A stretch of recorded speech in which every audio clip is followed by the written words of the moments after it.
Hello and good afternoon, everybody. Today, I'll be answering a question that at first seems incredibly simple, but truly is very complex. What is the purpose of free speech on college campuses? Let's take a step back first. Before we can answer that, we have to find out one simple thing. What is the limit, as defined by the law, on free speech? There are two pertinent rulings from the Supreme Court in regards to colleges. First, no student may incite violence by using speech. And second, no student may make vulgar and obscene speech at a school-sponsored event, with vulgar and obscene being defined as that of sexual content. So, why is this important? Some take this a step farther and talk about offensive speech. There's a problem with this. While good-intentioned and, well, happy, this is subjective. Offensive is subjective. What offends me may not offend you, vice versa. So any regulation upon offense is impossible unless it is biased. There's a simple solution offered by many colleges. Let's just regulate speech that is offensive to individuals of minority groups. This is supported by 40% of millennials. Again, this creates a problem. What offends one individual may not offend another individual. How can that be regulated? Next, with the growth of student groups like Concerned Student 1950, Amherst Uprising, etc., they take it even farther. They want students who put up signs saying controversial opinions like all lives matter and the true victim of the Mizzou protests is free speech. They want those students condemned by their president. They want them to go through mandatory racial sensitivity courses, and they want an academic disciplinary committee prepared. What did they do wrong? Nothing. They simply stated a controversial opinion. Whether or not I agree with the opinion doesn't matter. What matters is they were punished for disagreeing.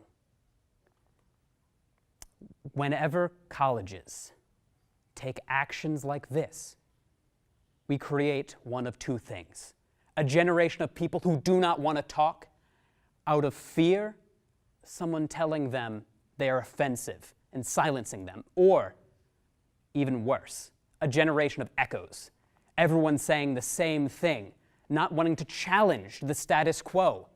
That is not what we need. We need a nation of people who can stand, fight for their own unique, individual perspective and opinion, not echoes.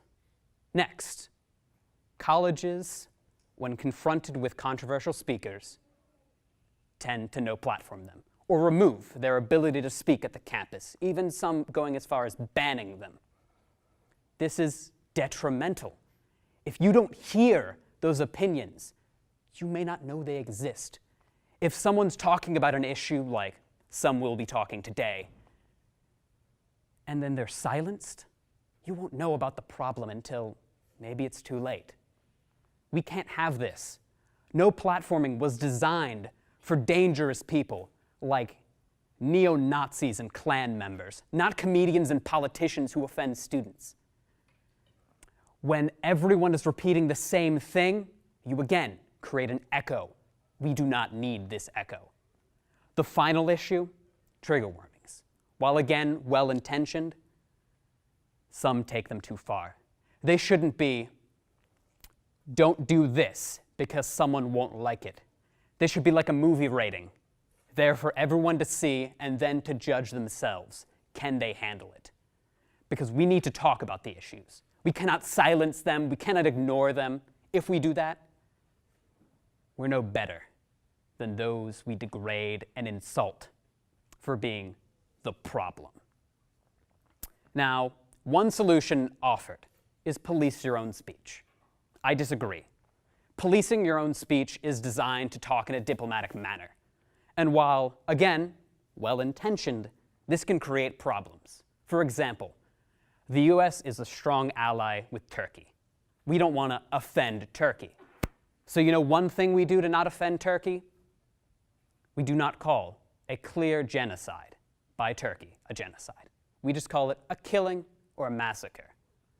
And as stated by many, many individuals, a massacre does not equal a genocide on a political stage.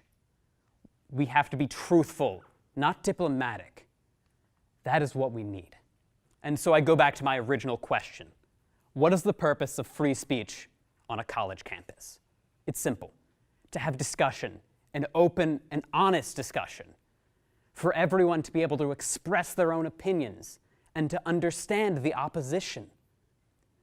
Now, what happens if someone says something that you find offensive or you disagree with? Ask them why. Why do they believe that? Talk to them in a civil manner. No yelling, no screaming, no bullhorns, no insults. Just talk. And when they finish, you tell them what you believe. And this will create, hopefully, a mutual understanding. And you know what? Maybe you can convince them you are right. And if you do that, good for you. What if they convince you that they are right? Good for you. If nothing happens and you just gain that new perspective, good for you. That is what we need.